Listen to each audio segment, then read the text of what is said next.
నమస్కారం. ప్రతిధ్వని కార్యక్రమానికి స్వాగతం. రాష్ట్రంలో గ్రామ పంచాయతీల పరిపాలనతో నవశకం ప్రారంభమైంది. గత ప్రభుత్వాల హయాంలోనే స్థానిక సంస్థలు నిర్వీర్యం అయ్యాయని ముఖ్యమంత్రి కేసీఆర్ శాసనసభలో పునరుద్ఘాటించారు. పంచాయతీరాజ్ చట్టాన్ని సవరణ చేసి పంచాయతీలకు ప్రాణం పోసామన్నారు. గ్రామాల అభివృద్ధి కోసం 5 ఏళ్లలో 40,000 కోట్ల నిధుల్ని ఖర్చు చేస్తామన్నారు. కేంద్రం నుంచి రాష్ట్రానికి 14వ ఆర్థిక సంఘం కేటాయింపుల ద్వారా ప్రతి ఏటా 1,600 కోట్లు నిధులు వస్తాయని, అంతే సమానంగా రాష్ట్ర ప్రభుత్వం కూడా నిధుల్ని అందిస్తుందన్నారు. ఆ నిధులతో గ్రామ పంచాయతీల్లో హరితహారం, రహదారులు, వైకుంఠ ధామాల నిర్మాణాన్ని చేపడతామన్నారు. ఈ నేపథ్యంలో రాష్ట్రంలో స్థానిక సంస్థల బలోపేతం, ప్రభుత్వ కార్యాచరణపై ప్రతిధ్వని చర్చను చేపట్టింది. ఈ చర్చలో పాల్గొంటున్న ప్రముఖులు తాడూరి శ్రీనివాస్ గారు, రాష్ట్ర ఎంబీసీ కార్పొరేషన్ చైర్మన్, తెలంగాణ రాష్ట్ర సమితి కార్యదర్శి, డాక్టర్ ఎస్ ప్రకాష్ రెడ్డి గారు, భారతీయ జనతా పార్టీ అధికార ప్రతినిధి, దుర్గం రవీంద్ర గారు, సీనియర్ పాత్రికేయులు, సామాజిక అంశాల విశ్లేషకులు.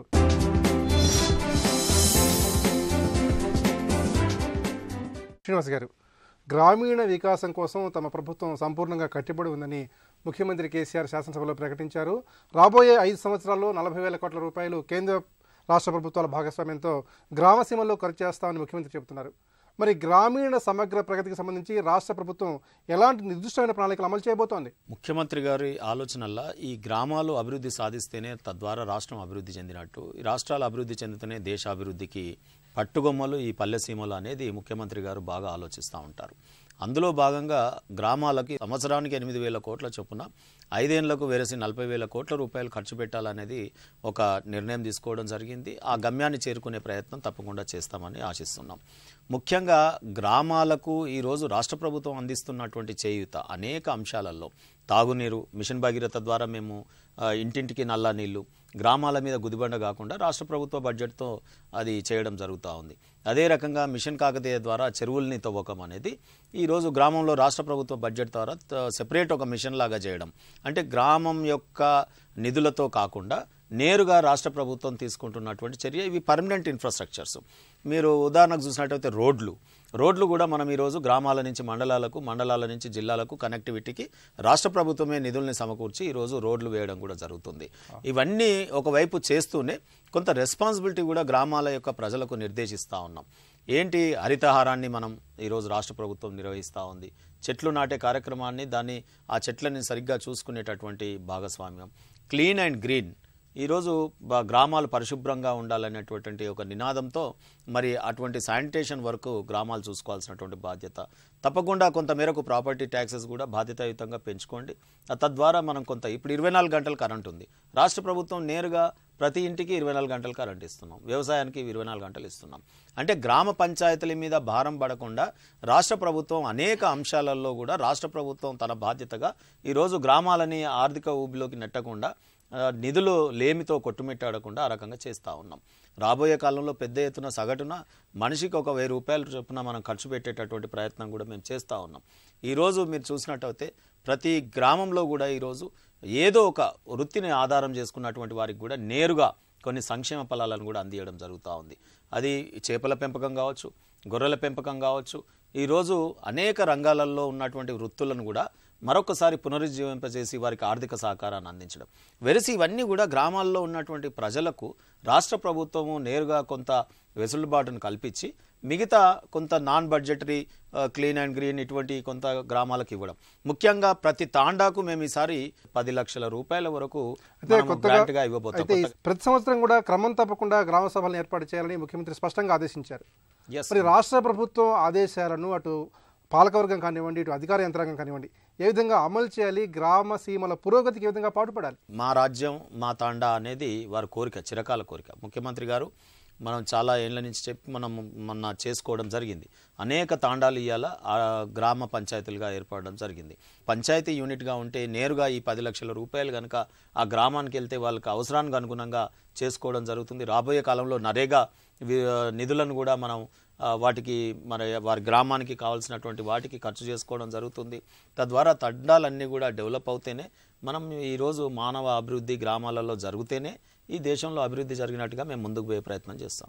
ప్రకాష్ రెడ్డి గారు, 14వ ఆర్థిక సంఘం కేటాయింపుల ప్రకారం ప్రతి సంవత్సరం కేంద్ర ప్రభుత్వం రాష్ట్ర ప్రభుత్వానికి 1628 కోట్ల రూపాయలు, అలాగే నరేగా స్కీమ్ కింద 4000 కోట్ల రూపాయలు ప్రతి ఏటా కేటాయించే అవకాశం ఉంది. మరి దీనికి సంబంధించి రాష్ట్ర ప్రభుత్వం అట్లాగే గ్రామ పంచాయతీలు ఈ నిధుల్ని ఏ విధంగా సద్వినియోగం చేసుకుని గ్రామ సీమల అభివృద్ధికి పాటుపడాల్సిన అవసరం స్పష్టంగా కనిపిస్తోంది. కేంద్ర ప్రభుత్వం నుంచి ఇప్పుడు కూడా గత 5 సంవత్సరాల నుంచి కూడా 265 రూపాయల నుంచి మొదలై ఈ సంవత్సరం 18-19 ఆర్థిక సంవత్సరానికి 2011 జనాభా లెక్కల ప్రకారం ప్రతి వ్యక్తికి ఒక గ్రామంలో ఉండే వ్యక్తి జనాభా ఆధారంగా 488 రూపాయలు పూర్తి స్థాయిలో నేరుగా పంచాయతీరాజ్ వ్యవస్థకు గ్రామ పంచాయతీలకి నిధులను కేంద్ర ప్రభుత్వం ద్వారా 14వ ఆర్థిక సంఘం సిఫారసులకు అనుగుణంగానే నేరుగా పంచాయతీలకు వెళ్తున్నాయి. ఇప్పుడు కేంద్ర ప్రభుత్వం తీసుకున్నట్టు పెద్ద ఇనిషియేటివ్ అది కేంద్రం నుంచి వస్తున్నటువంటి ప్రత్యేకమైన పరిస్థితి.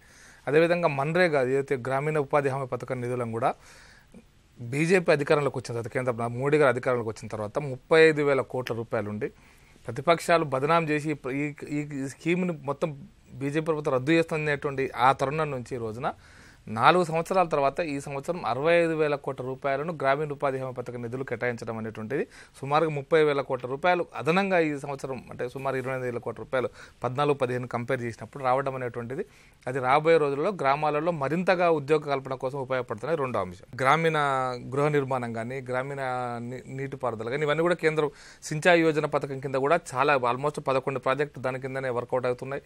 RRR ప్రాజెక్ట్ కింద కూడా రాష్ట్ర ప్రభుత్వంకి అనేక నిధులు కేంద్రం నుంచి మిషన్ కాకతీయ అని చెప్తున్నప్పటికీ రెస్టోరేషన్ రెనోవేషన్ అనేటువంటి చెరువుల యొక్క దీనికి పర్ డ్రాప్ మోర్ క్రాప్ అనేది మోడీ గారు అదే పదే చెప్తున్నారు.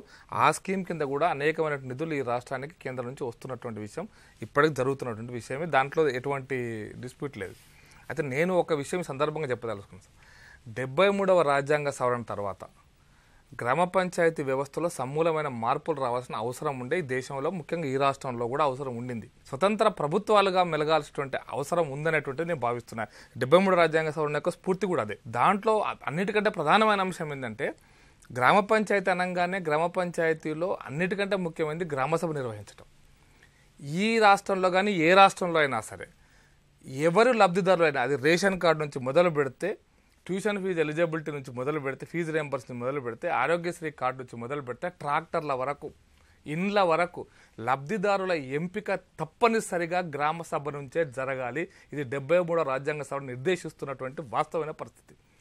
కానీ దురదృష్టం ఏంటంటే గత 4-5 సంవత్సరాలుగా ఈ రాష్ట్రంలో గ్రామ సభలు నిర్వహించడంలో సర్పంచులు విఫలమయ్యారా, దాన్ని మానిటర్ చేస్తున్నటువంటి పంచాయతీరాజ్ వ్యవస్థ విఫలమైందా నేను దాని నుంచి మాట్లాడదలుచుకోలేదు. కానీ ఈ రాష్ట్రంలో లబ్ధిదారుల ఎంపిక గ్రామ సభల ద్వారా జరగటం లేదు. 73 రాజ్యాంగ సభల స్ఫూర్తిని తీసుకోవాలా. ఖచ్చితంగా లబ్ధిదారుల ఎంపిక అదేవిధంగా మన ఊరు మన ప్రణాళిక అనేది తీసుకోవాలి. మన ఊరికి ఏం కావాలనేటువంటి ఆ గ్రామ సభ ద్వారా నిర్ణయం జరగాలి. ఆ ఊరికి రోడ్డు కావాలన్నా ప్రియారిటీ ఏంది? మన దగ్గర 10 లక్షలు ఉన్నాయి. ఈ 10 లక్షల్లో రోడ్డు వేసుకుందామా, శౌచాలయం కట్టుకుందామా, లేకపోతే ఊరికి కరెంటు పెట్టుకుందామా, ట్రాన్స్ఫార్మర్ వేసుకుందామా అని గ్రామ సభ ద్వారా నిర్ణయం చేయాలి. మన ఊరు మన ప్రణాళిక అనేటువంటి కాన్సెప్ట్ అది. మన ప్రణాళికను మనమే నిర్ణయం చేసుకుంటాం. నిధులు రాష్ట్ర ప్రభుత్వం కానీ కేంద్ర ప్రభుత్వం ఎవరు తెచ్చినా సరే ఈ నిధుల యొక్క నిర్వహణ విషయంలో కూడా దీని అప్రూవల్ గ్రామ సభనే జరగాలి. ఈ రాష్ట్రంలో గ్రామ సభలకు సంబంధం లేకుండా గ్రామ సభల యొక్క ఆమోదం లేకుండా కలెక్టర్లు ఇండ్లు ఇచ్చేటువంటి పథకం అవుతుందో అది గ్రామ సభలో నిర్వీర్యం చేసింది ఇప్పటికే. అదేవిధంగా మనం ట్రాక్టర్ల ఎంపికతో సహా పంపు సెట్ల ఎంపికతో సహా స్ప్రే పంపులు కూడా గ్రామ సభను నిర్ణయించాలి. అంటే ఉందా లేదా అనేది ఇండ్లు కానీ భూములు కానీ 3 ఎకరాల భూమి కానీ ఏదైనా సరే ఉందా లేదా అనేటువంటిది గ్రామ సభలు నిర్వహించాలి, గ్రామ సభలు తయారు చేయాలి. దాన్ని అవసరమైతే గ్రామ సచివాలయం అనుకుంటున్నాం కదా, గత ప్రభుత్వం పెట్టినటువంటి చంద్రబాబు నాయుడు కాలం నుంచి పెట్టారు గ్రామ సచివాలయం అని. సచివాలయంలో దాన్ని డిస్ప్లే చేయాలి, దాని మీద అభ్యంతరాలను స్వీకరించాలా, స్వీకరించిన తర్వాత ఫైనల్గా ఆమోద ముద్ర వేయాలి. ఇది గ్రామ సభ యొక్క స్ఫూర్తి. ఈ యొక్క 29 అంశాలు అయితే 73 రాజ్యాంగ సవరణ ప్రకారం రాష్ట్ర ప్రభుత్వం గ్రామ పంచాయతీలకు బదిలీ అన్నది కొన్ని మండల పంచాయతీలకు, కొన్ని జిల్లా పంచాయతీలకు, కొన్ని గ్రామ పంచాయతీలకు అవి కన్నా చేసినప్పుడే నిధుల యొక్క సద్వినియోగం పూర్తి వినియోగం జరుగుతుంది. తప్పిస్తే అవి మనం అనుకున్నట్టు మేము ఇక్కడ రాష్ట్ర ప్రభుత్వం చేస్తుంది కేంద్రం నుంచే ఈ నిధులు ఇస్తామనుకుంటే మాత్రం అది సద్వినియోగం జరగవు. మరి ఏదో రకంగా ఆ పథకాలకు మాత్రం ఉపయోగపడుతుంది తప్పిస్తే వాస్తవానికి ఆ గ్రామానికి కావాల్సిన అవసరాలను, గ్రామానికి కావాల్సిన ప్రణాళికను, గ్రామానికి కావాల్సిన లబ్ధిదారుల ఎంపికను మొత్తాన్ని కూడా గ్రామ సభ ద్వారా నిర్వహించాలి. అందుకోసం హైదరాబాద్లో మనకు ఇంట్రెస్టింగ్ అంటే national institute for rural development ఒక సంస్థ ఉంది. ఈరోజు సర్పంచులకు కూడా గ్రామ సభ నిర్వహించే విషయంలోనే మనం అత్యధికమైనటువంటి ట్రైనింగ్ ఇవ్వాలా. గ్రామ సభ నిర్వహణ ద్వారానే లబ్ధిదారుల ఎంపిక నుంచి గ్రామాభివృద్ధి అక్కడి నుంచి మొదలు కావాలా. రవీంద్ర గారు, రాష్ట్రంలో గ్రామ పంచాయతీలకు సంబంధించి కేంద్ర రాష్ట్ర ఉమ్మడి నిధులు రాబోయే 5 సంవత్సరాల్లో 40,000 కోట్లు ఖర్చు చేస్తామని చెబుతున్నారు. అట్లాగే గ్రామాల్లో గ్రీన్ విలేజ్ క్లీన్ విలేజ్ కార్యక్రమాన్ని స్పష్టంగా అమలు చేయాలని రాష్ట్ర ప్రభుత్వం ఇప్పటికే గ్రామ పంచాయతీలకు ఆదేశించింది. అయితే అన్ని అంశాల దృష్ట్యా ముఖ్యంగా గ్రామ పంచాయతీల బలోపేతానికి రాష్ట్ర ప్రభుత్వం అమలు చేస్తున్న ప్రణాళికల్ని ఏ విధంగా ఏ కోణం నుంచి పరిశీలించాలి? గ్రామాల నుంచి అర్బన్ ప్రాంతాలకు వలస పెరుగుతున్నది కాబట్టి ఒకప్పుడు 50% జనాభా ఉండే గ్రామాలు ఇప్పుడు 35% పడిపోయినాయి. పట్టణ ప్రాంతాలకు విపరీతంగా ఎందుకు వలస వస్తున్నాయి అంటే గ్రామీణ ప్రాంతాల్లో బతుకు తెరువు సౌకర్యాలు, జీవన సౌకర్యాలు లేవు కాబట్టి వలస వస్తున్నది. ఈ విషయం మీద సమగ్రంగా ఇంతవరకు అధ్యయనం జరగలేదు. చాలా సంస్థలు జాతీయ స్థాయిలో, రాష్ట్ర స్థాయిలో సిస్టమేటిక్ అధ్యయనం జరగట్లేదు. గ్రామాలలో అవసరాలు ఏమున్నాయి, గ్రామాల అభివృద్ధికి మనం ఏం చేయాలనే విషయంలో శాస్త్రీయ దృష్టితో చేయట్లేదు. ఇప్పుడు మనం అంటున్నాం ఇన్ని వేల కోట్లు ఇస్తున్నారని, కానీ ఒక వ్యక్తికి 8 రూపాయలు వస్తున్నాయండి ఏడాదికి. చాలా గ్రామ పంచాయతీలు అవినీతిమయమైన విషయం మన అందరికీ తెలుసండి. ఒక్క గ్రామ సర్పంచ్ ₹1 కోటి ఖర్చు పెట్టి సర్పంచ్కి ఎన్నికైందంటే ఎందుకు ఎన్నిక అవుతున్నాడండి? ఈ లోతైన దృష్టి గ్రామాల అభివృద్ధి కోసం సిస్టమేటిక్గా అభివృద్ధి చేయాలనేటువంటి విషయం మీద అధ్యయనం జరగాలి. ముందు శాస్త్రీయ అధ్యయనం ఇప్పటివరకు జరగలేదు. ఆ విషయం గమనించాలండి అందరూ, రాష్ట్ర ప్రభుత్వ పాలకులు కానీ కేంద్ర ప్రభుత్వ పాలకులు కానీ ముందు అధ్యయనం చేయాలి. 1960లో దూబే అని ఒక లండన్ స్కూల్ ఆఫ్ ఎకనామిక్స్ నుంచి వచ్చిన స్కాలర్ మన షామీర్పేట గ్రామం మీద సమగ్ర అధ్యయనం చేశాడు. అదొక్కటే జరిగింది మనకు. 1962లో కేంద్ర ప్రభుత్వం సెన్సస్ గ్రామ నివేదికలు తయారు చేసింది. ఆ తర్వాత సిస్టమేటిక్ అధ్యయనమే జరగలేదు. ఆ సిస్టమేటిక్ అధ్యయనం జరిగే ముందు గ్రామాల సమస్యలు ఏమున్నాయి అనే విషయం తెలుసుకున్న తర్వాత అభివృద్ధి అనేది మా ముచ్చట తర్వాత వస్తుంది. ఈ ఎన్నికలు కులాల వారీగా, మతాల వారీగా, పార్టీల వారీగా అయిపోయి గ్రామాలలో వైషమ్యాలు పెరిగిపోయి ఉన్న కొద్ది జనాభా యూత్ అసలు గ్రామాల్లో ఉండట్లేదు. మొత్తం పట్టణ ప్రాంతాలకు వలస వస్తున్నారు. బాగా ముసలి వాళ్ళు, చిన్నపిల్లలు ఉన్న గ్రామాల అభివృద్ధి కార్యక్రమాలు ఏమవుతాయి? ఈ రకరకాల స్కీమ్స్ వచ్చి అన్ని స్కీముల్లో మా పేరు ఇంక్లూడ్ చేయండి అనే ధోరణి కనిపిస్తుంది గ్రామీణ ప్రాంతాలు. అందరూ కలిసి గ్రామం కోసం, గ్రామం అందరి కోసం అనే పాత స్ఫూర్తి దెబ్బతిన్నది. పూర్వం గ్రామాలు ఎట్లా ఏర్పడేవి? కొంత అడవి నరికి అక్కడ వాగో ఏదో ఉంటే అడ్డంగా చెరువు నిర్మించుకొని చెరువు పక్కన మెరక ప్రాంతంలో గ్రామం ఏర్పడేది. ఇకనైనా గ్రామీణ సంపూర్ణ వికాసానికి సంబంధించి ఈ నిధుల్ని ఏ విధంగా జవాబుదారీతనంతో పారదర్శకంగా ఖర్చు చేయాలి? ఖర్చు చేసే ముందు ఏ అంశం మీద ఖర్చు చేస్తామన్న సమస్య మీద మనకు క్లారిటీ రావాలి కదా. గ్రామాల్లో ఉన్న సమస్యలు ఏంది, అస్సలు గ్రామ అవసరాలు ఏమున్నాయి, గ్రామం ఏం కోరుకుంటుంది, గ్రామీణులు ఏం కోరుకుంటున్నారు, అక్కడ బడి ఎలా ఉంది, గుడి ఎలా ఉంది, అంగడి ఎలా ఉంది, రవాణా ఎలా ఉంది, ఇట్లాంటివన్నీ చూసుకోకపోతే మీరు ఎన్ని నిధులు కేటాయించినా అది సద్వినియోగం కావు. గ్రామాలు అభివృద్ధి చెందవు. గ్రామాలు అభివృద్ధి చెందాలంటే ముందు అధ్యయనం జరగాలంటున్నాను నేను. అధ్యయనం మన ఊరు మన ప్రణాళిక అనే స్కీమ్ తీసుకొచ్చింది రాష్ట్ర ప్రభుత్వం అప్పుడెప్పుడో. అది పూర్తిగా పట్టాలు ఎక్కలేదు. నిజంగా అది పట్టాలు ఎక్కుంటే మనం ఈరోజు ఇలా మాట్లాడుకునే పరిస్థితి ఉండేది కాదు. మొత్తం 10,000 చిల్లర గ్రామాలు ఉన్నాయి తెలంగాణలో.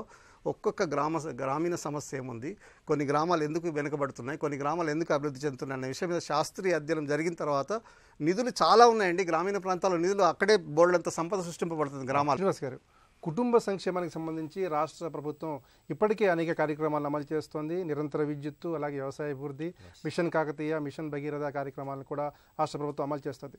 అయితే క్షేత్రస్థాయిలో సమస్యలు తెలుసుకోవడం చాలా ప్రధానమైన అంశం. ముఖ్యంగా క్షేత్రస్థాయి సమస్యల్ని పరిష్కరించే క్రమంలో అటు పాలక మండలి కానివ్వండి, అధికారులు కానివ్వండి, ఎట్లాంటి సమన్వయంతో పనిచేయాలి, ప్రజలకు ఏ విధంగా మెరుగైన పరిపాలన అందించాలి? 2018 చాలా పటిష్టమైన పంచాయతీరాజ్ చట్టం తెచ్చుకున్నాం. ఆ చట్టంలో పూర్తి బాధ్యతలు ఏ రకంగా ఉండాలి, సర్పంచ్ ఏ రకంగా బాధ్యతతో వ్యవహరించాలి, గ్రామ సెక్రటరీ ఏ రకంగా బాధ్యతతో ఉండాలి, రాష్ట్ర ప్రభుత్వం ఏమేమి కార్యక్రమాలు చేస్తుంది, అవన్నిటి మీద కూడా అవగాహన శిక్షణ శిబిరం. ఆ తర్వాత ముఖ్యమంత్రి గారు కూడా వారికి ఒక గమ్యాన్ని నిర్దేశించి పంపినారు.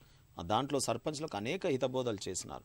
జాతస్య మరణం ధ్రువం, అంటే చనిపోయిన తర్వాత కూడా మానవుడు ఒక హూందాగా మరి గ్రేవ్ యార్డ్కి వెళ్లాల్సిన పరిస్థితి. మరి ఆ గ్రేవ్ యార్డ్ స్థలాన్ని పంచాయతీ కల్పించాలి. పంచాయతీ స్థలం ఉంటే కేటాయించండి, అది లేదంటే ప్రైవేటు దగ్గర కొనైనా సరే దాన్ని ఏర్పాటు చేయండి అని చెప్పి నిర్దేశిస్తాను. ప్రాజెక్టులు కట్టడం కూడా ఈరోజు గ్రామాలలో పనిని కల్పించడానికి అనేక ప్రాజెక్టులు ఇప్పుడు మనకు వచ్చినట్టయితే కాళేశ్వరం కానీ, రేపు పాలమూరు రంగారెడ్డి కానీ ప్రాజెక్టులన్నీ కంప్లీట్ అయితే సస్యశ్యామలం అయితే మీకు చూసినారు మహబూబ్ నగర్లో అక్కడి నుండి వలస వెళ్ళే ప్రజల్ని తిరిగి వేరే రాష్ట్రాల నుండి అక్కడికి వ్యవసాయానికి వలస వచ్చి పనిచేస్తూ ఉన్నారు. కొన్ని సంక్షేమ పథకాలు అయితే మహారాష్ట్ర బార్డర్లో ఆ కళ్యాణ లక్ష్మి లాంటి పథకం కానీ, కేసీఆర్ కిట్ లాంటి పథకం కానీ, గ్రామాలలో నిర్వహిస్తున్న అనేక కార్యక్రమాలు, కంటి వెలుగు కార్యక్రమం, ఆరోగ్యానికి సంబంధించి ప్రతి గ్రామంలో ఉన్న ప్రతి ఇంట్లో వృద్ధులకి అందజేసేటటువంటి పథకం కంటి వెలుగు పథకం. ఇప్పుడు పండ్లది కూడా ఫ్లోరైడ్, తాగునీటి సౌకర్యం లేక ఫ్లోరైడ్ బాధితులకి ఇవాళ పండ్ల చెకప్ కూడా గవర్నమెంట్ ఈఎన్టీ సర్వీసెస్ వేల కోట్ల రూపాయలు ఈ కార్యక్రమాలకు ఖర్చు చేసేటటువంటి ప్రయత్నం చేస్తాను. ఇవన్నీ కూడా గ్రామీణ ప్రజలకు ఆ గ్రామం యొక్క నిధుల మీద గుదిబండ కాకుండా రాష్ట్ర ప్రభుత్వం నేరుగా కొన్ని కార్యక్రమాలు చేయడం వల్ల కొంత వెసులుబాటు గ్రామాలకు ఏర్పడుతూ ఉంది. తద్వారా రాష్ట్ర ప్రభుత్వం చేయూతనియడమే కాకుండా కరెంటు బిల్లులు లాంటివి ఈరోజు బాధ్యతగా మీరు మెలగండి అని చెప్పడం, ప్రాపర్టీ ట్యాక్స్ విషయంలో అవి చేసుకుంటే ఏంటంటే అక్కడ ఈ క్లీన్ అండ్ గ్రీన్ సౌకర్యాలకు కానీ ఈ శ్మశాన్ ఘాట్ల నిర్వహణకు కానీ ఇటువంటి అన్నిటికి కూడా మనకు చాలా కార్యక్రమం. ఇంటికి 6 చెట్లు పెట్టాలని మనం చట్టంలోనే తెస్తూ ఉన్నాం. అంటే ఎంత సూక్ష్మంగా గ్రామాల మీద ముఖ్యమంత్రి గారికి దృష్టి సారించినారో చెప్పడానికి నేను మచ్చికగా అవన్నీ చెప్తా ఉన్నాను. వ్యవసాయ ఉత్పత్తులు ఇవాళ 34 లక్షల టన్నుల ఈల్డింగ్ని మార్కెట్ యార్డ్లను నిర్మాణం చేసినాం. అంటే గ్రామీణ ప్రజలు వారికి ఉన్న వ్యవసాయంలో వచ్చినటువంటి ఈల్డింగ్ని కూడా ఏ రకమైన ఇబ్బందులు లేకుండా తీసుకునే ప్రయత్నం. ఇట్లా అన్ని రకాలుగా రాష్ట్ర ప్రభుత్వం కంప్లీట్గా గ్రామాన్ని కాపాడుకునే దిశగా ఇవాళ నేరుగా దృష్టి సారించింది రాష్ట్ర ప్రభుత్వం అని చెప్తా ఉన్నాం. రాబోయే కాలంలో పల్లె సీమలన్నీ కూడా ప్రగతి బాటన పడతాయి. గ్రామాలు అభివృద్ధి చేసే విషయంలో సర్పంచులకు అలాగే వార్డు సభ్యులకు చాలా కీలకమైన పాత్ర ఉంటుంది. మరి వాళ్ళు ఏ విధంగా బాధ్యతాయుతంగా వ్యవహరించాలి? ప్రాపర్టీ ట్యాక్స్లో సవరణ తీసుకురావడం కానీ, విద్యుత్ బకాయిల చెల్లింపులో కానీ, గ్రామంలో ఎక్కడైనా చెత్త వేస్తే 500 రూపాయలు మనం జరిమానా విధించే విధంగా చట్టాన్ని తీసుకొచ్చినాం. ఇవన్నీ కూడా చేయాల్సినటువంటి బాధ్యత వారి మీద ఉంటుంది. వ్యవసాయ అభివృద్ధికి నరేగా నిధుల్ని ఎక్కడ ఉపయోగించుకుంటే బాగుంటుంది, రాష్ట్ర ప్రభుత్వం ఇచ్చేటటువంటి నిధుల్ని ఏ రకంగా చేస్తే బాగుంటుంది. ఇంతకుముందు చెప్పే వాళ్ళమే కానీ నిధులు విషయంలో రాష్ట్ర ప్రభుత్వాలు మాట్లాడేటివి కావు. కానీ ఎన్ని నిధులు ఇస్తాం, ఏ రకంగా ఇస్తాం అని చాలా క్లియర్గా బడ్జెట్ కేటాయింపులతో ముందుకు పోతా ఉన్నాం. ప్రకాష్ రెడ్డి గారు, కేంద్ర రాష్ట్ర ప్రభుత్వాలు గ్రామ పంచాయతీలకు విరివిగా నిధులు సమకూరుస్తున్నాయి. అయితే ఈ నిధుల్ని సక్రమంగా జవాబుదారీతనంతో ఖర్చు చేసే విషయంలో అటు అధికార యంత్రాంగం ఇటు పాలక మండలి ఏ విధంగా వ్యవహరించాలి, ముఖ్యంగా గ్రామీణ ఉపాధి హామీ అనేటువంటి కీలక పథకాన్ని గ్రామాల్లో ఏ విధంగా సద్వినియోగం చేసుకోవాలి? రాష్ట్ర ప్రభుత్వం కానీ కేంద్ర ప్రభుత్వం కానీ గ్రామాల అభివృద్ధి కోసం నిర్ణయం తీసుకోవడం, నిధులు ఇవ్వడం అనేది ఒక కోణం. గ్రామ పంచాయతీ వ్యవస్థ ద్వారా నిధులు ఖర్చు పెట్టడం రెండో కోణం.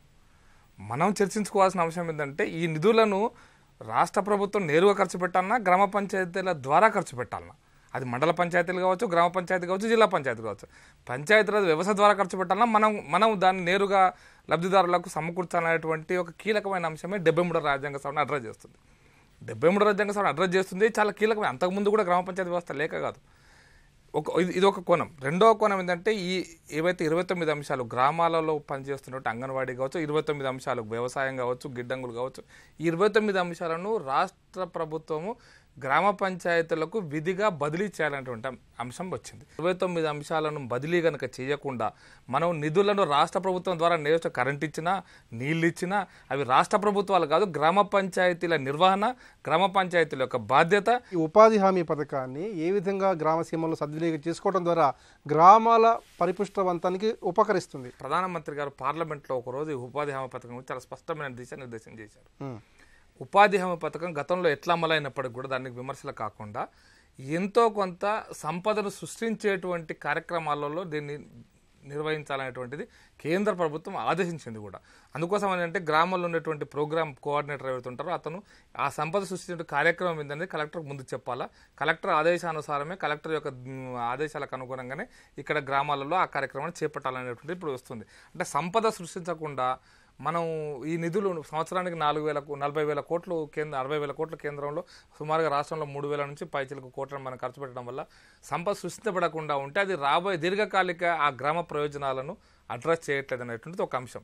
అయితే ఈ రాష్ట్ర ప్రభుత్వం మంచి పరిణామం ఏంటంటే అది పూర్తిగా బాధ్యతను సర్పంచం చేయాలనేటువంటిది ఒకటి ఈ చట్టంలో కూడా పెట్టారు. కొత్త చట్టంలో కూడా చెట్లు ఎండిపోతే సర్పంచ్ సస్పెండ్ చేస్తామన్నారు. ఇప్పుడు ఎందుకంటే సుమారుగా గత 4 సంవత్సరాలుగా 3 సంవత్సరాలు లెక్క పెడుతున్నాం 1,120 కోట్ల రూపాయలు గ్రామీణ ఉపాధి హామీ పథకానికి చెందిన నిధులను హరితహారం ప్రాజెక్టు కింద వినియోగించారు. హరితహారం ప్రాజెక్టు చెట్లు పెట్టాలా, చెట్లు పెరగాల, గ్రామసీమలలో పరిశుభ్రత రావాలా, గ్రీనరీ పెరగాల, పచ్చదనం వచ్చినట్టయితే ఖచ్చితంగా దీర్ఘకాలిక రాష్ట్ర ప్రయోజనాలు ఖచ్చితంగా దాంట్లో ఇమిడి ఉంటాయి అనేటువంటిది దాంట్లో ఎవరూ డిస్ప్యూట్ చేయట్లేదు. కానీ ఇప్పటిదాకా ఎన్ని చెట్లు మీరు దానికి బాధ్యత చేస్తున్నప్పుడు బాధ్యతాయుతమైన విధంగా ఈరోజు గ్రామాలలో జరగలే పని. ఈ రోజున్న పరిస్థితులలో హరితహార ప్రాజెక్టు కానీ గ్రామీణ ఉపాధి హామీ పథకం నిధులను కూడా సంపద సృష్టించడం కోసం ఖర్చు పెట్టాలి. దానికి స్పష్టమైనటువంటి హోంవర్క్ ఖచ్చితంగా ప్రణాళికను రచించాలా. కాబట్టి ఇప్పటికైనా రాష్ట్ర ప్రభుత్వం దాంట్లో క్రియాశీలంగా పాత్ర పోషించాలా. ఖచ్చితంగా సంపద సృష్టించేటువంటి విధంగా ఈ గ్రామీణ ఉపాధి పథకం నిధులను కనుక ఖర్చు చేస్తే దీర్ఘకాలిక రాష్ట్ర ప్రయోజనాలు ఆ గ్రామ ప్రయోజనాలు ఖచ్చితంగా ముందుకు పోయే అవకాశం మాత్రం ఉంటుంది. చివరికి రవీంద్ర గారు, గ్రామాల్లో నిధుల్ని విధుల్ని సక్రమంగా నిర్వహించడంతో పాటు ప్రజాప్రతినిధులు తమ బాధ్యతల్ని సక్రమంగా నిర్వర్తించాల్సిన అవసరం స్పష్టంగా ఉంది. అయితే ఇప్పటికే రాష్ట్రంలో గంగదేవిపల్లి అట్లాగే అంకాపూర్ లాంటి ఎన్నో ఆదర్శ గ్రామాలు ఉన్నాయి. మరి ఆ ఆదర్శ గ్రామాల స్ఫూర్తితో గ్రామ పంచాయతీలు ఏ విధంగా ముందుకెళ్ళాలి, ఈ విషయంలో రాష్ట్ర ప్రభుత్వం ఏ విధంగా గ్రామ పంచాయతీల్ని చైతన్యం చేయాల్సిన అవసరం ఉంది? ఒక 2 పేర్లు ఎందుకు చెప్పుకుంటున్నాం అండి? పదే గంగదేవపల్లి, అంకాపూర్ అనే గ్రామాల పేర్లే పదే అన్ని మీడియాల్లో అన్ని అభివృద్ధి కార్యక్రమాల్లో వాళ్ళ పేరు ఎందుకు చెప్పుకుంటున్నాం అంటే, ఆ 2 గ్రామాల్లో సర్పంచులు దృష్టి పెట్టి పనిచేశారండి. ముఖ్యంగా అంకాపూర్ కాదు కానీ గంగదేవపల్లిలో కేవలం సర్పంచ్ కృషి వల్ల, ఆయన బయట నుంచి నిధులను తీసుకురాడు, సర్పంచ్ కృషి వల్ల ఆ గ్రామం ఈరోజు అంతర్జాతీయ స్థాయిలో పేరు వచ్చిందండి. ఆ స్ఫూర్తి అందరి సర్పంచులు నింపాల్సిన అవసరం ఉందండి. ఫస్ట్ థింగ్, ఇప్పుడు సర్పంచ్ సెంట్రికే పరిపాలన సాగుతున్నది. అట్లా కాకుండా గ్రామ సభలు, గ్రామాభివృద్ధి కమిటీ లాంటిది ఏర్పాటు చేసి ఆ కమిటీ ఆధ్వర్యంలో ఎన్ఆర్వీస్, నాన్ రెసిడెంట్ విలేజెస్ అని విలేజ్ నుంచి బయటకు వెళ్ళి పై స్థాయిలో ఉన్నటువంటి వాళ్ళని కూడా గ్రామాభివృద్ధిలో ఇన్వాల్వ్ చేస్తే, అధికారులకు కొంచెం చిత్తశుద్ధి పెంచుకుంటే తప్ప గ్రామాలు అభివృద్ధి చెందే అవకాశం లేదండి. ఇప్పుడు గ్రామాలు, చాలా గ్రామాలలో రోడ్లలో చెట్లు మొలుస్తున్నాయి తిరగడానికి మనుషులు లేక. 60% మంది ప్రజలు వలస వస్తున్నారండి.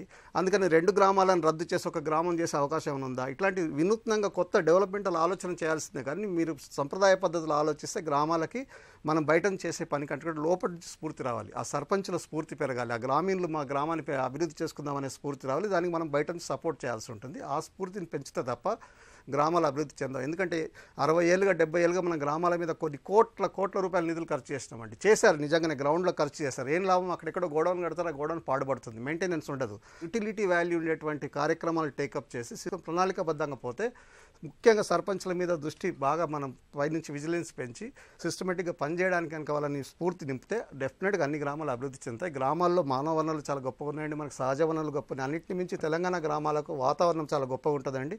సిస్టమేటిక్గా అధ్యయనం చేసిన తర్వాత శాస్త్రీయ దృష్టితో అభివృద్ధి కార్యక్రమాలు టేకప్ చేస్తే ఫలితం ఉంటుంది. రాష్ట్రంలో గ్రామ పంచాయతీల్లో నూతన పాలకవర్గం కొలువుదీరింది.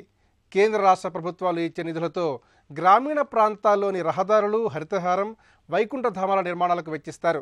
తద్వారా గ్రామ పంచాయతీలు బలోపేతమై రాష్ట్రాభివృద్ధి సాకారమవుతుందని చర్చలో పాల్గొన్న వక్తలు అభిప్రాయపడుతున్నారు. ఇది నాటి ప్రతిధ్వని.